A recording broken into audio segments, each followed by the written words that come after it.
एक बार मगध के एक छोटे से गांव में एक युवा शिष्य आनंद गहरे प्रश्नों से भरा हुआ बुद्ध के पास पहुंचा। उसका मन कई दिनों से अशांत था। वो ध्यान करता, मंत्र सुनता, प्रवचन में बैठता, पर एक प्रश्न उसके भीतर चुभन की तरह खड़ा रहता, परमात्मा कहाँ है?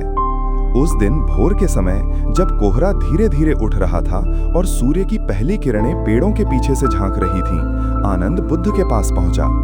बुद्ध एक पुराने पीपल के नीचे शांत बैठे थे। उनकी आंखें बंद थीं, पर चेहरा गहरे सुकून से दमक रहा था।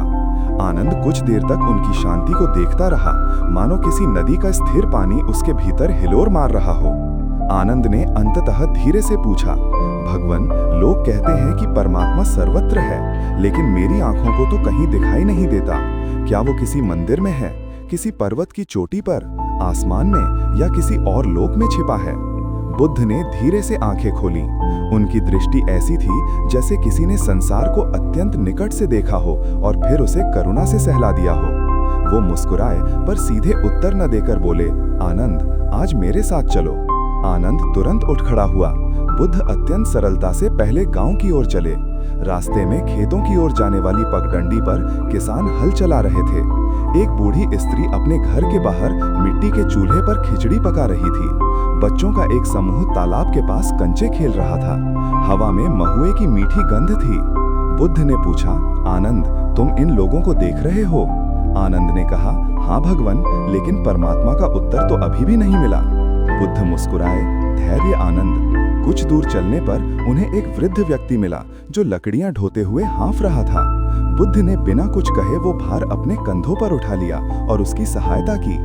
वृद्ध व्यक्ति ने आशीर्वाद दिया और सम्मान से झुककर उन्हें प्रणाम किया। बुद्ध ने केवल मुस्कुराकर कहा, जीवन में सबसे भारी बोझ वही है जिसे हम छोड़ नहीं पाते। चंद कदम आगे बढ़ने के बाद आनंद ने स्वयं से पूछा, गुरु, ये सब क्यों दिखा रहे हैं? पर उसने कुछ कहा नहीं। दोपहर के समय वे एक शांत नदी के किनारे पहुंचे। जल बिल्कुल स्वच्छ था और सूर्य की किरणें उसे सोने की चमक देती थीं। बुद्ध किनारे बैठ गए और आनंद को भी बैठने का इशारा किया। कुछ देर बाद बुद्ध बोले, आनंद, इस नदी को देखो।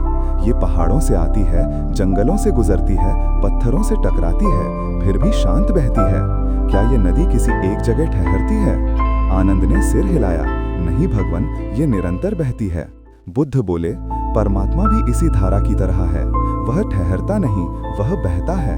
वह किसी एक स्थान पर कैद नहीं होता। जो उसे पहाड़ों में खोजते हैं वे उसके बहाव को नहीं समझते।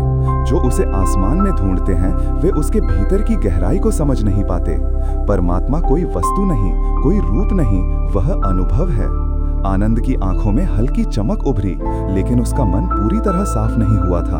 उसने साहस जुटाकर पूछा, तो फिर मनुष्य उससे दूर क्यों महसूस करता है? यदि वह हर जगह है तो हम उसे पा क्यों नहीं पाते? बुद्ध ने उसकी ओर देखा, जैसे कोई दयालु पिता अपने बच्चे की बेचैनी देखता है। उन्होंने थोड़ी मिट्टी उठाकर हवा में उछाली। वह हवा में उड़कर फिर जमीन पर गिर गई। बुद्ध बोले, आनंद, ये मिट्टी देखो।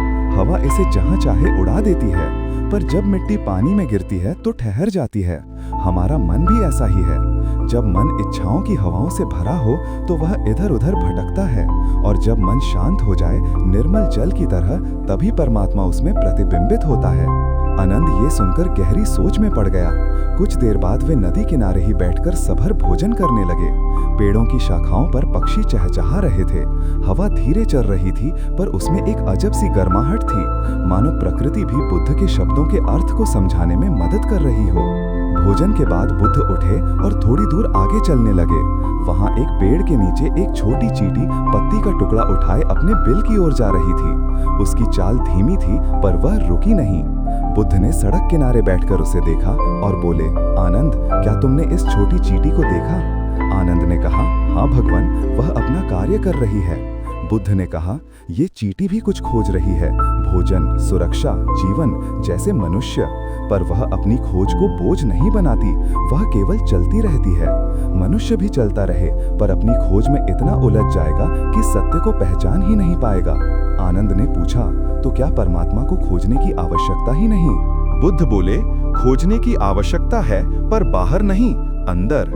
जैसे कोई व्यक्ति दीपक लेकर सूरज को ढूंढने निकले तो वह केवल थकेगा, सूरज तो पहले से ही उस पर प्रकाश दे रहा है। हमारा मन भी परमात्मा के प्रकाश से भरा है, लेकिन हम अपनी आंखें बंद किए रहते हैं और कहते हैं अंधेरा है, अंधेरा है। आनंद ने अपने भीतर कुछ हिलते हुए महसूस किया।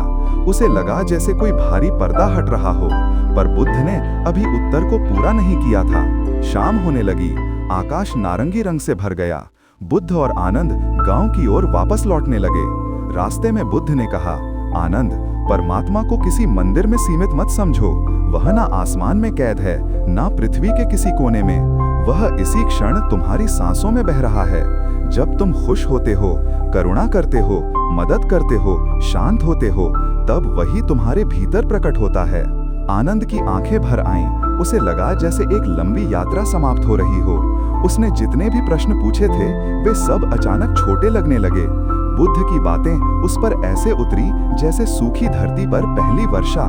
बुद्ध ने अपने अंतर्मुखी स्वर में कहा, आनंद, सुनो, परमात्मा कोई अलग सत्ता नहीं है। वह तुम्हारे भीतर की सबसे शुद्ध भावना है। वह वो क्षण है जब मन पूर्णतः जागृत हो जाता है।